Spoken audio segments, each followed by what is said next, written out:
No programa de hoje você vai saber tudo sobre compulsão. Que traga um alívio ou na busca de algum tipo de prazer.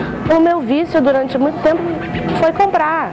Até hoje mas de uma maneira mais controlada. Mas num determinado momento da minha vida, foi um problema sério, que me trouxe problemas sérios, como dever a cartão de crédito, como ter que vender um imóvel, um bem que eu construí para poder pagar dívidas. Isso é uma doença. Quando nós identificamos que toda a nossa estrutura está sendo alterada por esses hábitos compulsivos, nós então identificamos que está havendo uma patologia. Aqui tem todos os jeans mais hypados do momento, as marcas mais maravilhosas. E você fica louca, porque aí você quer ter uma de cada. E aí é difícil, porque é caro, sabe? Mas aí a gente vai fazendo aquela prestação, quando você vê, eu já estou endividada até 2007. As compulsões mais comuns em nosso meio são as compulsões por jogos, compulsões por compras, as compulsões alimentares, a cleptomania, que é um tipo de compulsão, as compulsões por exercícios físicos e por um corpo perfeito.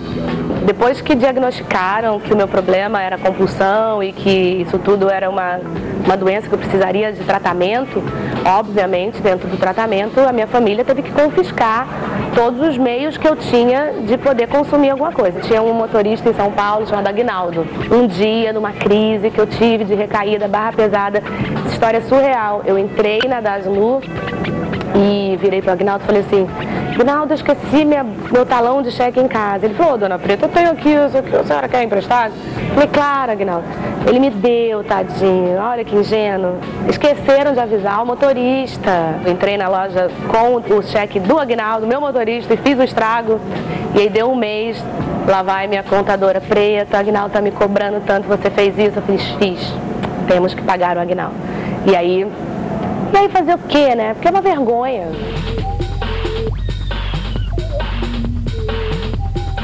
Acontece que elas tentam aliviar uma sensação de ansiedade, tentam preencher um sentimento de vazio interno com essas atitudes. Só que esse buraco não tem fundo.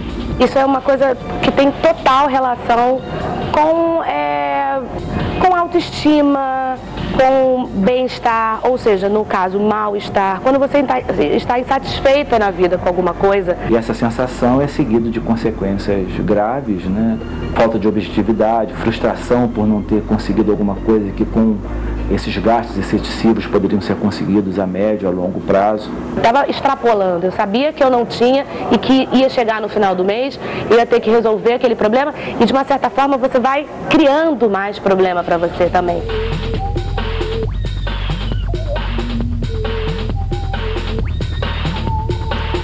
Nós, de uma certa forma, passamos a nos valorizar mais porque nós temos, e a necessidade de sermos avaliados externamente como alguém que possui aquele bem.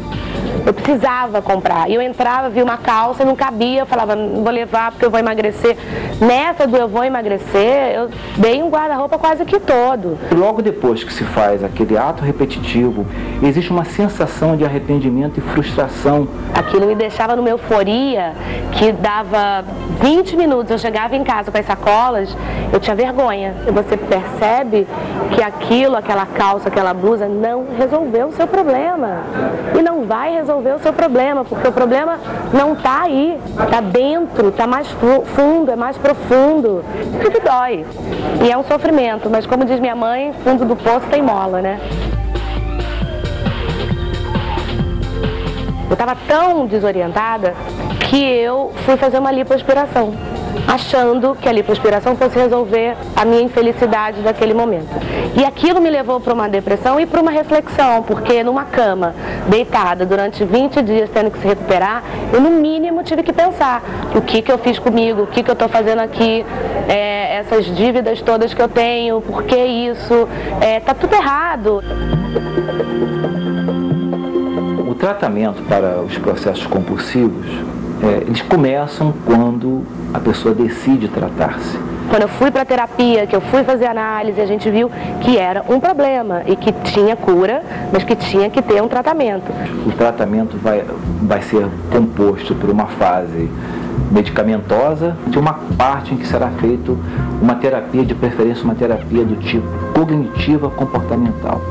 A terapia cognitiva comportamental vai trabalhar modificando essa sequência de pensamentos e sentimento, fazendo com que essas pessoas possam transformar essa ansiedade, esse desejo inicial em alguma coisa que não termine naquele ato compulsivo.